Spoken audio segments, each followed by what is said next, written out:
Welcome, everyone, to Cue It Up with the Q Brothers Super Bowl edition. I'm John Quattucci. And I'm Ralph Quattucci, and this is us. And yes, big Super Bowl edition, special Super Bowl edition. Yeah, but you're still jamming to the music. I love that. Yeah, that music is unreal. Yeah, what can I say? So this week, the Super Bowl, this is Friday night. The Super Bowl is on Sunday. So we figured we'd do a special football edition in honor of the Super Bowl. But I did want to ask you, Ralph, because I watched something today. So I wanted to ask you, have you watched anything recently that you want to talk about before we move on to these football movies? I don't think so. No, I can't think of anything. Okay. Well, I watched a movie today called The Last Movie Star. Oh, I have seen starring Burt Reynolds. Yeah. I knew about this movie. I had never seen it, and I watched it today. And I have to tell you, just explain. Give a little quick plot. I've seen it. Just quick. Basically, what it's about: this small group of people in Tennessee have a film festival, and it's real low rent. It's in their basement. They project the image on their screen, and they've given awards to some actors. Well, Burt Reynolds plays a movie star named Vic Edwards. He's actually playing himself. And they invite him to this film festival and tell him who they've given the award to, leading him to believe that they also attended this thing. Well, when he goes to it, it's just low budget. But the amazing thing about the movie, he died 5 months after it, which made it his last film that much more poignant. Right. Because it was really about a movie star who at one point was the height of movie stardom and is elderly and is on his last leg. But one of the interesting things they did in the movie, they intercut him with scenes from Smoking the Bandit and Deliverance. So he's having a conversation with himself. He's in the car in Smoking the Bandit. Yeah. He's in the car. Yeah, right. And in the canoe. Right.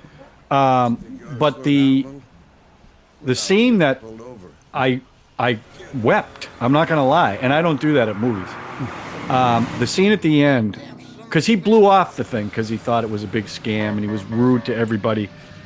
But at the end of the movie, he has an epiphany and he does this speech sitting down in front of the entire group. And it was the fact that he didn't live much longer past this made it that much more emotional. And I would say to you, and I'm a big Burt Reynolds fan. I am. I always have been. This was pretty amazing. And it was so close to, I'm sure, what his life was. If you get a chance, see it. It was really well done. And it was, Rose said, "What are you watching?" Because I was sniffing and I'm wiping my eyes. And it was really well done. And he was great. It was sad. It was sad, but also, I mean, what was your reaction to it, Ralph? He's one of my favorites, right? So I knew this movie when I'd heard about the movie. So I saw it when it came out, streamed it when it came out. It's touching. It's Burt Reynolds. Yeah. It's Burt Reynolds at the end of his life. It's towards the end of his life. And it's autobiographical. It's Burt Reynolds. And it's pretty touching. I don't think I cried. I might have. I don't know. But yeah, it's pretty good. I liked it. Yeah. I liked it. If you get a chance, see it. I mean, sure. it was a touching movie. It really was. I do have one proposal before we get started on this, because we're going to do football films. Yes. Given that Tom Brady, since he's been in the NFL, has been in, I think, 50% of the Super Bowls. He has. 50. This will be his 10th. Right. So 50%. I propose that we now call it the Brady Bowl. Well, I have to tell you. I don't know why we wouldn't, but I think I can. Let's see if I can do this. I'm not sure if I can do this. But can you ask Tom? You got Tom? Yeah, I'm going to ask Tom. Oh, Tom, what do you think?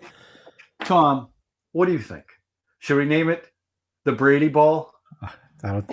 A lot of you guys up there would have his child, wouldn't you? I told a lot of you massholes would definitely. I told Rose that if she wants to cheat on me, I'll allow it with Tom Brady, but I want to be able to watch. God, she didn't think that was a bad deal. I'm not going to lie. Did you see him on Kimmel last night doing the hateful tweets? No.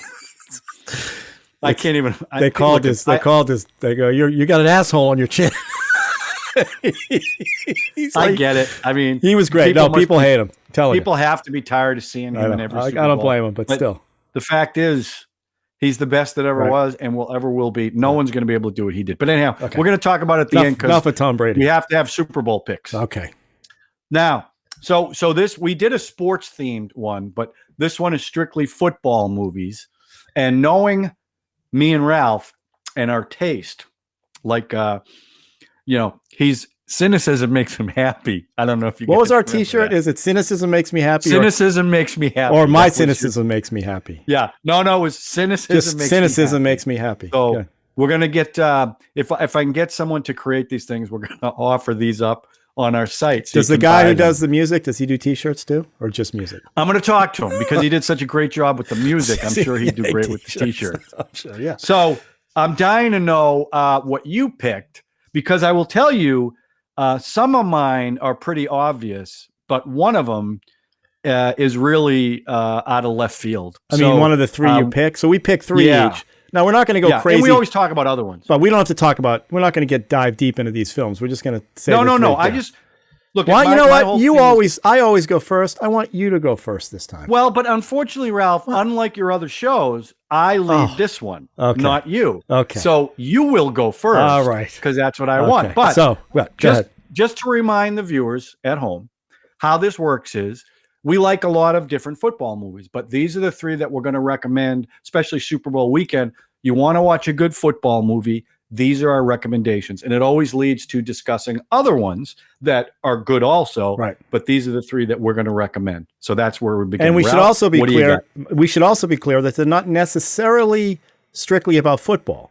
There may be movies that have football is some element in it. An element of the film. Right. Okay. Having said that. And one other thing, we're going to try really hard, even though it has definitely become our calling card, that we don't get names right. No, I'm not going to try.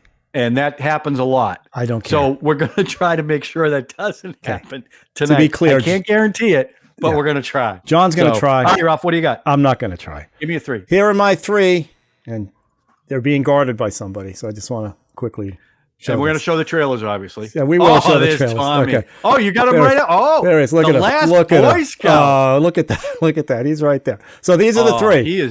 He is dreamy. Right. So the three will go by age or by Ralph, date. Look at this. North Dallas 40, number one pick. Yep. That's my number one. 2 is The Last Boy Scout. And 3 is Oliver Stone's Any Given Sunday. I love them all. So let's go right to it. My first film was North Dallas 40. Well, number one. I'm going to go to number one, based on date. 1979, North Dallas 40. So this is a film about based on a book written by a guy named Peter Gent, or Gent, I don't know how to pronounce his last name, who was an NFL football player, and he played for the Dallas Cowboys. Yep. So basically, this is a veiled look at the Cowboys. I think this team in this film was called the Cowboy Bulls or something. The Dallas Bulls, that's what they were called. Is this the trailer? This is a trailer. It goes on forever. So Nick Nolte plays a wide receiver who's based on the author of the book. Mac Davis plays a quarterback who was based on Don Meredith. Yep. And the coach you're seeing in this trailer was Tom Landry, basically. This guy was a computerized coach. It's just a really honest look at football. Charles Durning. And, the drugs that were involved in football, the pills, the drinking, all the stuff that goes on in the locker room. They had a really religious quarterback kid that they kind of play against that. You can see them hunting. I mean, these guys. And Nick Nolte had great hands, was a great football player.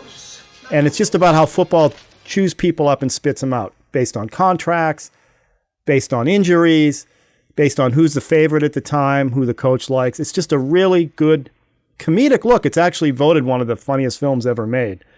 And it's sort of an interesting look at NFL football from the inside. It was written by one of the first football movies that showed the aftermath of a football game, how much pain they were in, the damage that they had to endure.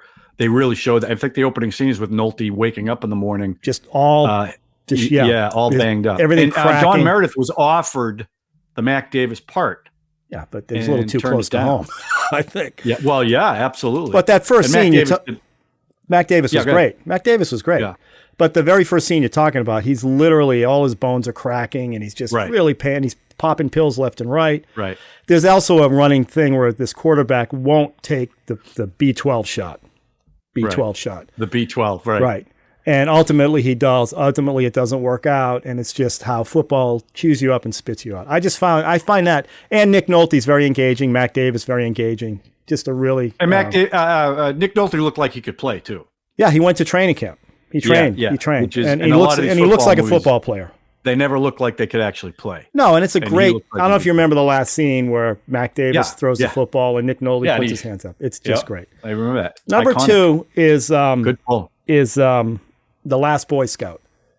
Just play that a little bit. So this is an Jerry alpha. Bruckheimer, right? Nope. This is an alpha movie. So directed by Tony Scott, written by Shane Black, produced by Joel Silver, starring Bruce Willis. Oh, Bruckheimer wasn't part of it. Co-starring Damon Wayans. Okay, so basically, it's Damon Wayans plays an ex-quarterback, and he gets involved. His girlfriend's Halle Berry. This is early Halle Berry too. This is where he kills that guy. Kim Coates. Me again. Kim Coates is gone. Anyway, so the movie starts with a football player running down the field in the rain, points a gun, and shoots somebody right in the middle of the football field. And it turns out to be this whole conspiracy. And Bruce Willis is playing a private detective named Joel Hollenbecker, I think, who ends up teaming up with Damon Wayans. And it's just a romp. It's crazy. Ex-Secret Service agent. Yes. And, took a bullet to the president. Actually a good Bruce Willis film. Yeah. I mean, he's really good in this film. And there's a whole conspiracy about gambling and football and all this other stuff. It's just a fun movie, and it's kind of I think it's not as well known as some of the other films that he's done. Bruce Willis, I mean, it did well though. Tony, did well. And it's an early Tony Scott film, I think. Yeah. This is, and he actually so there was a lot of trouble on the set on this one. I guess Bruce Willis was alpha male. Shane Black was fighting with the producer. Joel Silver was, he was at the height. It was after Lethal Weapon, and Tony Scott had all kinds of trouble. So in the movie True Romance that he did after this film, the producer that's in that film, Saul Rubiak plays that producer at the end who's making the cocaine deal. That's all based on Joel Silver, the way that guy was acting. So, and like I said, football is sort of a side thing in this film. It begins with a football scene and it ends at the football stadium when Willis goes there and has a fight. He's dancing a jig up what I like. He says, when I kill you, I'm going to dance a jig, and he ends up dancing the jig. It's just a lot of fun, and Damon Wayans took a quarterback training from somebody, so he knew how to throw. And it's just a fun romp, and the football's wild. It's always in the rain. It's always Bruce crazy. Willis gets the crap wailed out of him in this movie. He gets beat up all the time. I know. He's great, but he's good. It's like good Bruce Willis. It's not his, it's not his later stuff. Well, I think this was the toughest he was in any movie. This movie? Well, I mean, Can I have a cigarette? Yeah. Whack. Can I still have that cigarette? Oh, sure. Touch me again. I'll kill you. It's good. And he has I don't know if the actress who plays his daughter, she went on to do more stuff, but that's the one scene in the movie I thought was stupid with the rabbit. The rabbit and the thing. With the rabbit. But the whole thing is ridiculous. And he's telling jokes. The whole thing, the beginning scene, when you see that football player come out in the rain, points a gun at somebody's going to jump. Over the top. Right. The action was way over the top. But it was good. But it was a Joel Silver thing. So anyway, that's number 2. And Halle Berry gets wasted in the first 20 minutes of the movie. Yeah, she's gone. Yeah. Spoilers. Doesn't last Spoilers. long. Yeah, this came out in 91, all right? So give it up. Now it's 91? 91. And now he's doing Breach. Yeah, well. And the Die Hard commercial. That commercial's better than his movies. Die Hard better. Back off your mic a little. You're over-modulating. You're over-modulating. Your modulation is going high. There you go. Turn that gain down. How's that? Much better. All right. So the third film, it's a 1999 film called Any Given Sunday. Now, Pacino. This is a masterclass of Oliver Stone, because he put everything into this film. Okay, he shot this on every different format. He got deep down. He hired football players to play the football players. What do you mean he filmed it in every? He shoots in 16 millimeter. He shoots in 35 millimeter. He shoots in Super 8. He just layers this stuff. Why would he? Why he just likes. If you watch JFK, he just likes to cut, and just add all these elements. But it's also an over-the-top football film about a young quarterback who comes in, Jamie Foxx. Jamie Foxx, thank you, who becomes a superstar. See, I'm getting the names wrong. Dennis Quaid plays the aging star who Jamie Foxx replaces right there. He gets injured. Carmen Diaz plays the owner of the team. And James Woods is a surgeon. What? Was she in The Counselor? Yeah, she wasn't the counselor. Cameron Diaz? I think She she was, might right? be driving a yellow Lamborghini in this one.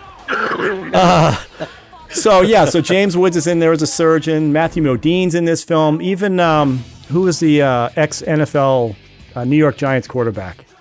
Lawrence Taylor has a big part in this film as well. But it's typical, and Oliver Stone actually played. He was a linebacker. Yeah. And there's LL Cool J.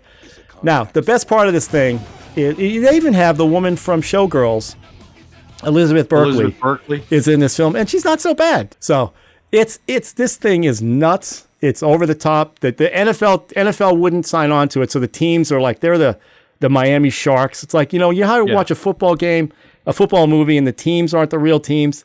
It just doesn't look. It's got this weird. But the football. What I remember about this movie is how good the football looked. They went at it. Yeah, they went at it like they were really playing. Yeah, and all the actors had to train, and they were training with football players, and they were getting hit. Jamie Foxx was getting hit. All these guys. LL Cool J was getting hit. He plays a running back who's looking for money for a contract. They were legit, and it's Oliver Stone. Pacino was at his Devil's Own. Well, I'm going to play just a little. I just want to play a little bit of this. Yes, I just want to play a little of this. Here you go. Just a little bit of this scene. On this team, we fight for that itch. On this There's team, Lawrence we Taylor. tear ourselves and That's James everyone Brown else back there. around us to pieces for Yeah, that so he was itch. in it as well. We claw with our fingernails. Anyway, it's just. This is a great speech. Yeah. Because we know He was good in when this. we Good job. add up all those inches. And Jamie Foxx was great. So they do that whole video in there where he becomes a superstar, and they do Again, they all look like MTV. they could really play too. Oh, they the thing, definitely. right? But you remember his little shtick he threw up every time he went out there? Yeah. Jamie Foxx. So I really like good it. movie. So, but as football goes, I think it's real football. Those guys are really doing it. That's why I liked North Dallas 40 because the realism in there. And the other one was just nuts. And I loved it. Now, again, Oliver Stone shoots a lot of his football scenes in the rain. And he's getting super close-ups and he's quick cutting and he's doing all this crazy stuff. And Jamie Foxx is flipping in the end zone. It's just really well done. And it's just Oliver Stone at his best. And I think he had fun. It's the NFL. So it's not like his serious kind of message films. Although he had a message. The message was these guys get the same as message as North Dallas 40. Like in a minute, you're gone. And if the surgeon played by James Woods is giving him shots left and right, and he ends up, having fights with the Matthew Modine played the doctor with a conscience because why did you just so for my own edification? Why did you do quotation fingers when you said conscience? I don't know. It just seemed right. It's weird. It just seemed right. Okay. That's a good way to slow the show down. But thanks. I lost my track. So, but I'm gonna just name a few other films that honorable we always mentions. do this. Okay, we do this. But those are the top 3 you would recommend. Yeah, 100%. Those Now I here's recommend. Other movies that you can't go wrong with. Can't go wrong with these. Okay. Heaven There Can you go. Wait, starring Warren Beatty. Warren Beatty. Warren Beatty or Beatty? Here we go. Beatty. Warren. There you go. Warren. We'll just call him Warren. We love Necessary Roughness because John's favorite lady's in there playing a kicker. What was her name? Kathy Ireland. Kathy. Look at that. How And Scott happy he gets. Bakula from Quantum Leap. That's right. Who else I like? I'll name Kathy Ireland. two more out of this list. The Replacements. Horrible film, but great. No. Great. Love that movie. Great. Fun, goofy movie. Gene Hackman. With Gene Hackman. And Keanu Reeves. Playing Shane Falco. Yep. They played that. That was all filmed in Baltimore at the Ravens Stadium.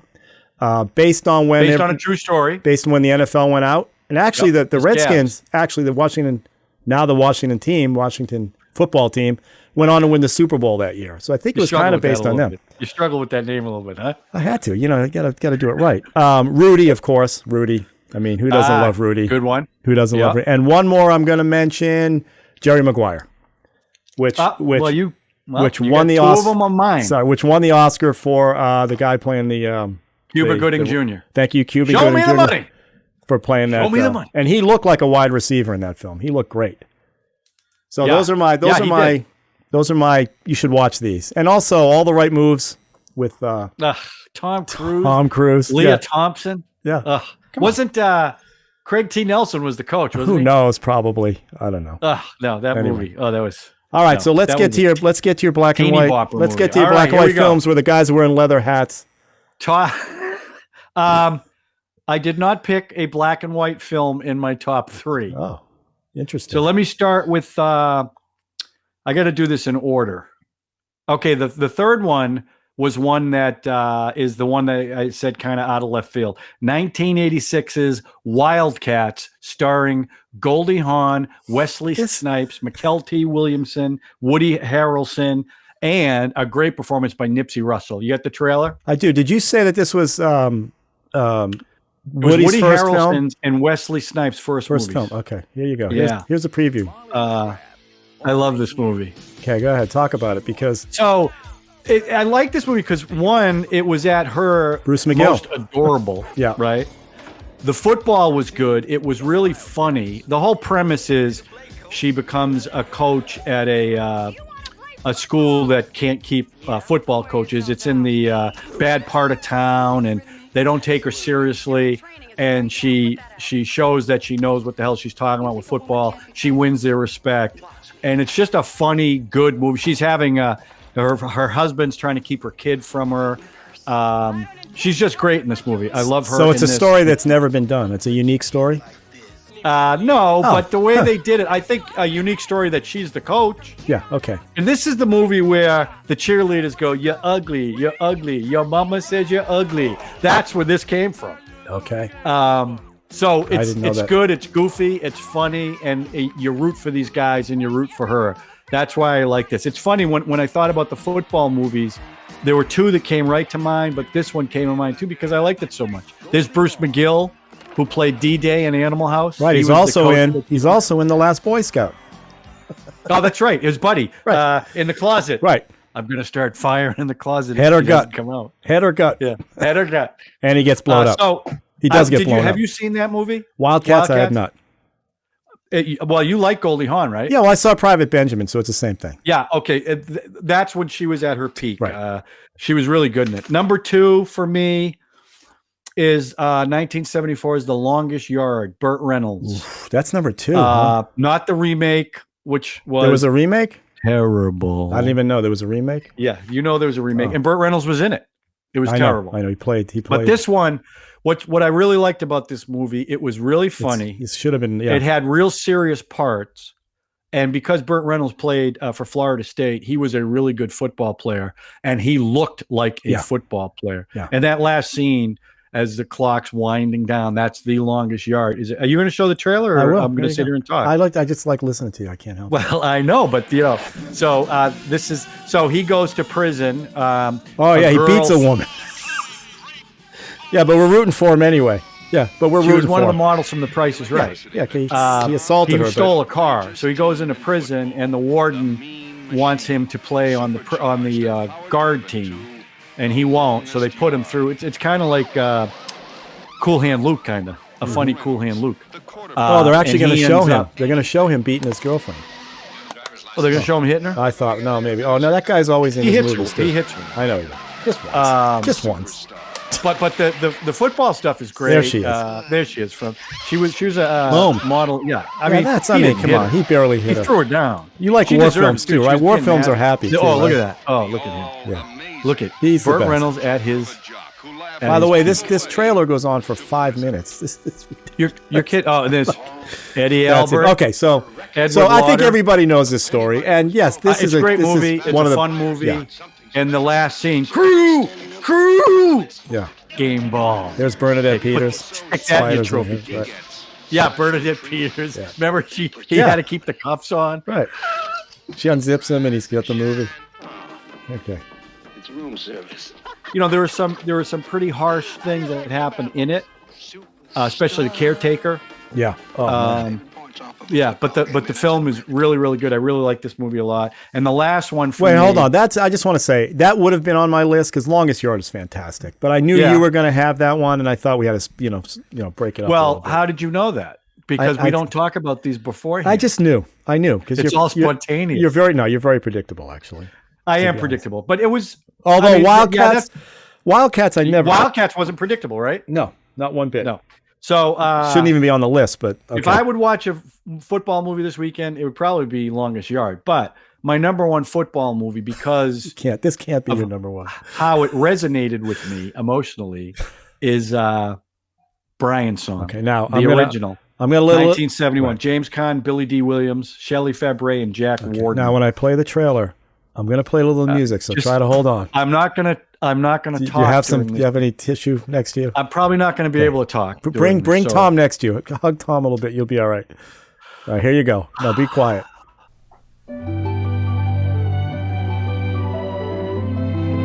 Oh, the music. This is a story about two men. This movie's unbelievable. They competed for the same job. One was white. This gets me.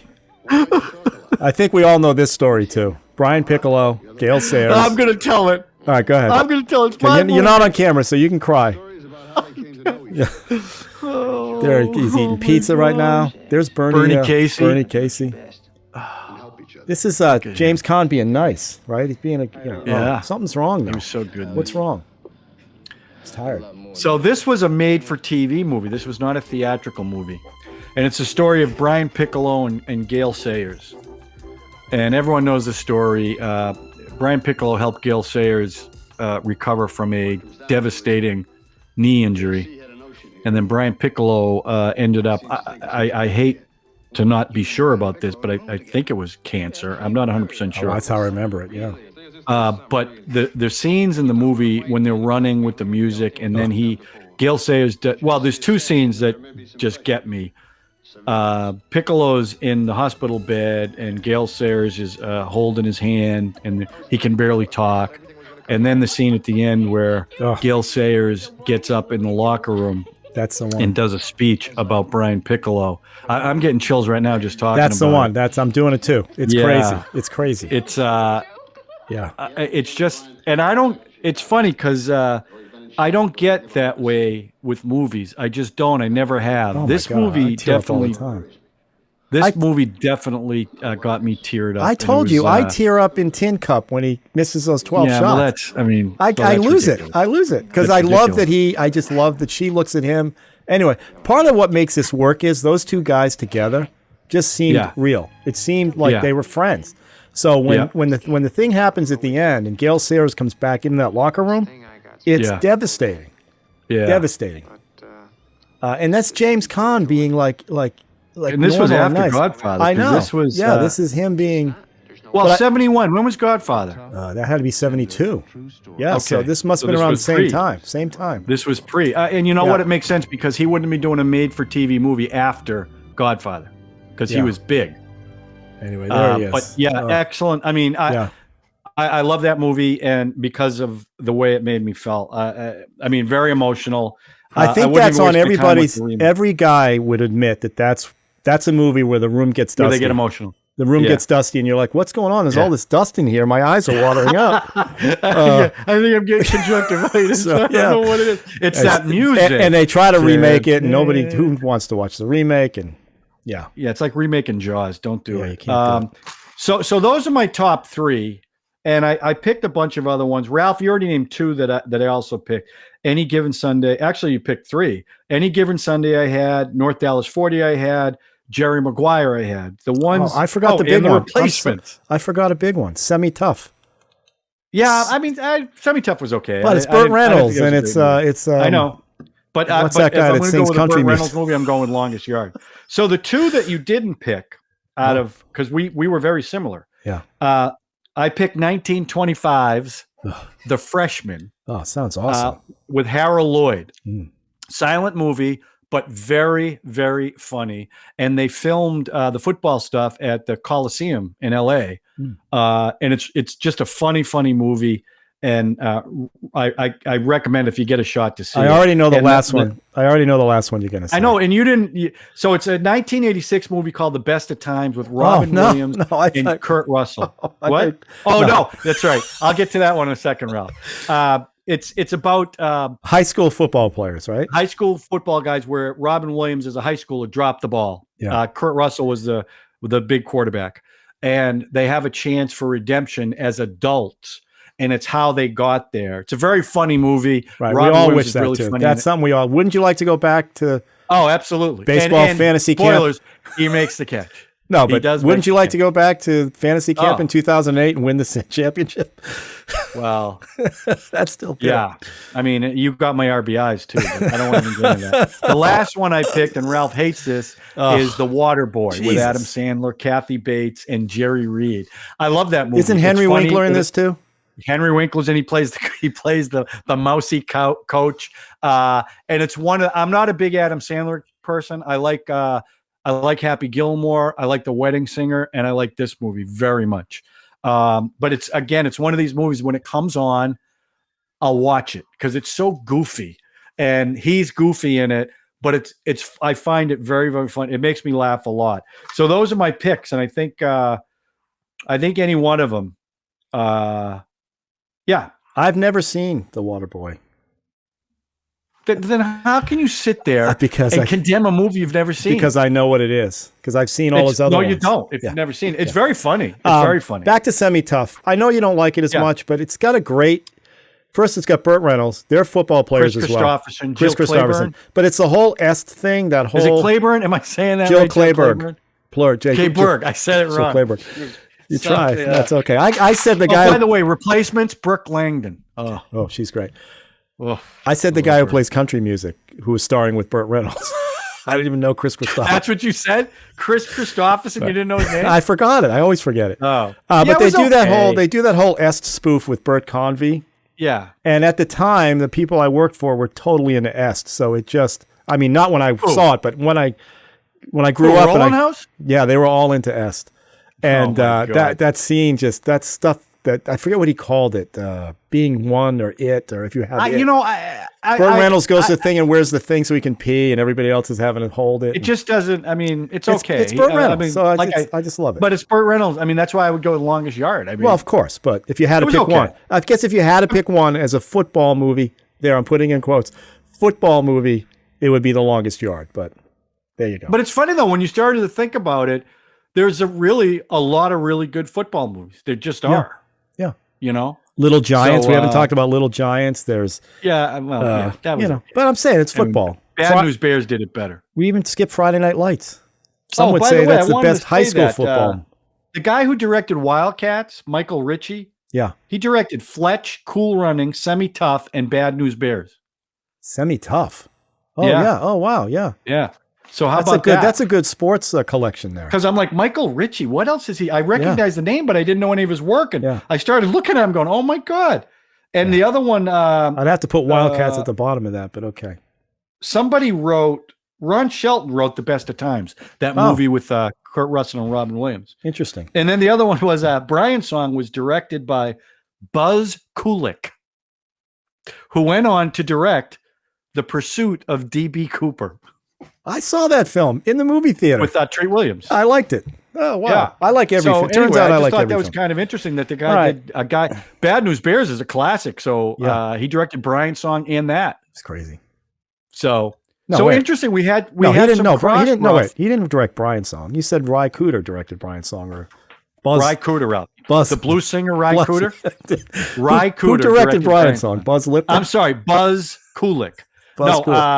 Michael Ritchie directed the other ones. Michael Ritchie. I'm sorry. Yes, Ry Cooder. Yeah, that blues legend Ry Cooder.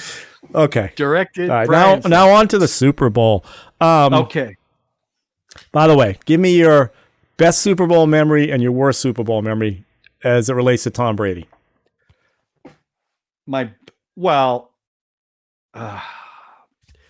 Listen, here's the problem with that.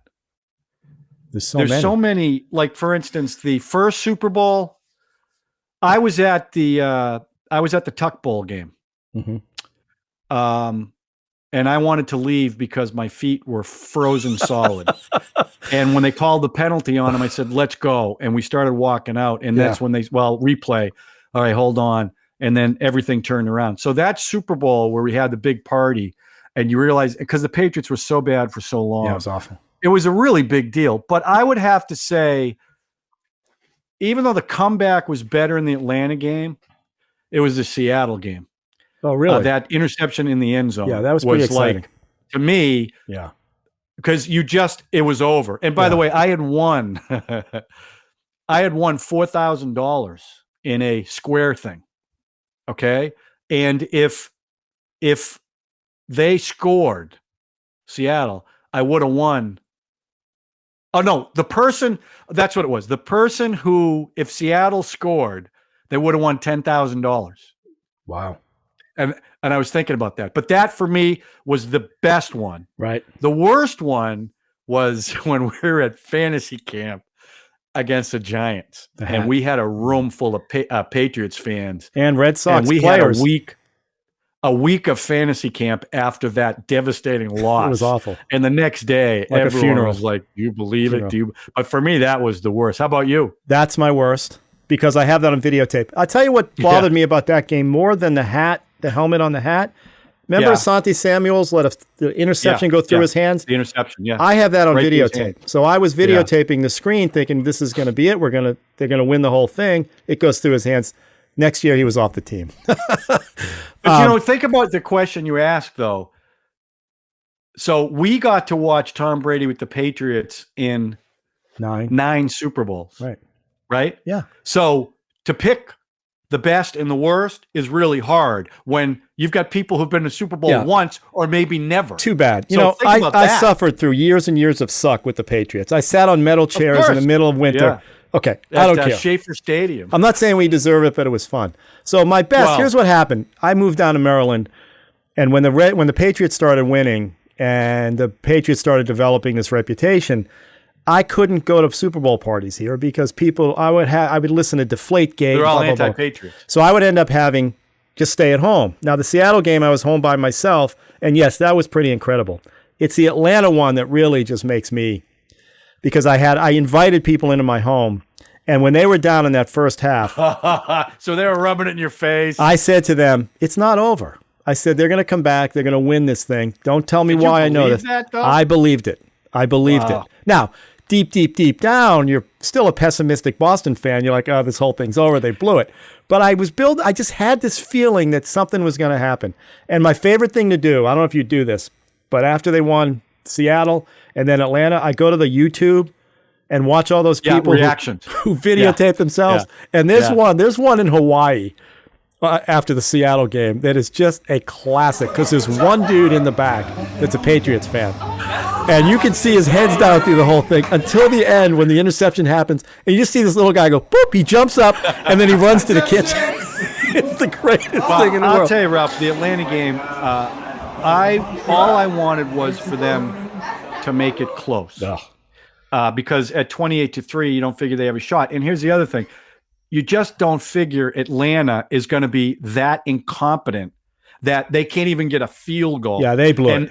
In fairness to the Patriots win, Atlanta had that game. And Matt, it was that 3rd and long or whatever that third and where if they just run it, they get sacked. That thing. Yeah. But, so that's why you say what you want. The Patriots made it happen when it had to happen. I mean, I can sit there all day long. The Atlanta could have stopped them in overtime. Right. And they didn't. They marched right. And by the way, when they won the toss, you knew they were going to win the game. There was no way they weren't going to win that game at that point. But for me, Atlanta was that it was just such a shocking moment where the entire fourth quarter was shocking in Atlanta. Yeah. You know what I'm saying? Yeah, well, I was a little frustrated. Atlanta still had a shot if they just kicked a field goal. So the year that thing at the end, I know. You're like, give it to Marshawn Lynch. He's going to run it in. Oh, well, that was ridiculous. Pete but Carroll that's what I mean. That's game. why it was just so you were completely prepared for the loss. Yeah, and like that. That was That was also the pass. If you remember that long pass, felt like the Giants thing again. You're like, oh, here we go again. And you're like, they can't. But I literally cut a break. fell out of my chair when he made that interception. But I was by myself. It's like, well, I'm looking around, nobody's here. Yeah. So I have big Super Bowl parties every time the Patriots are in it. So I mean, it's fun. The problem is, it's great when they win because everyone sticks around. When they lose, I've got the place is trashed and there's only me and Rose. Everyone leaves. Yeah. Why would they want to stay? Everyone's depressed. Right. Well, I drove up to see the Philly game. I know. Thinking I'm finally going to go up there. Yeah. And of course they lost. But it didn't feel so bad. I don't know. It's funny when you have this many. I get that. You must have been devastated. I go, well, they did win 5, so I don't feel that bad about it. Not so bad. I always the Red Sox. You know me. The first one was the most cathartic one when they won. It gets everything. All the other ones were gravy. Right. So if they never win another one again, because I never thought they'd win one in the first place, I'm But like, okay, even whatever. this the NFC Championship game that Tom Brady won, I'm getting texts from everybody. Oh, is he deflating the balls? Is he doing this? And then he throws the 3 interceptions. They go on to win, so I text back and go, he threw a couple of those just to keep the team close. That's right. Keep it close. He doesn't want to, look. Come on, they're in Green Bay. All right, He so can't just roll over. let's just go to it. What's going to happen on Sunday? I think I have to quantify it. If Tampa's defense, which I think is very good but undisciplined, I think Tampa is going to win this game. If their defense is just okay, Kansas City's going to roll over them because they're like a video game. Yeah. I want Tampa to win because I want Brady to win his 10th Super Bowl. Right. Excuse me. I want him to win his 7th Super Bowl. He's in his 10th. But I think that's what's going to happen because I think the Chiefs are the best team in football. Their offense is scary. Right. But if Tampa's defense can play well, I think they can win this game. And I think Brady's on a mission. And their offense, I mean, this is the best offense he's had since they lost the Super Bowl with Randy Moss. Yeah. I mean, this offense is really, really good. So that's why I'm picking Tampa. Yeah. Well, I'm not going to bet against Tom Brady.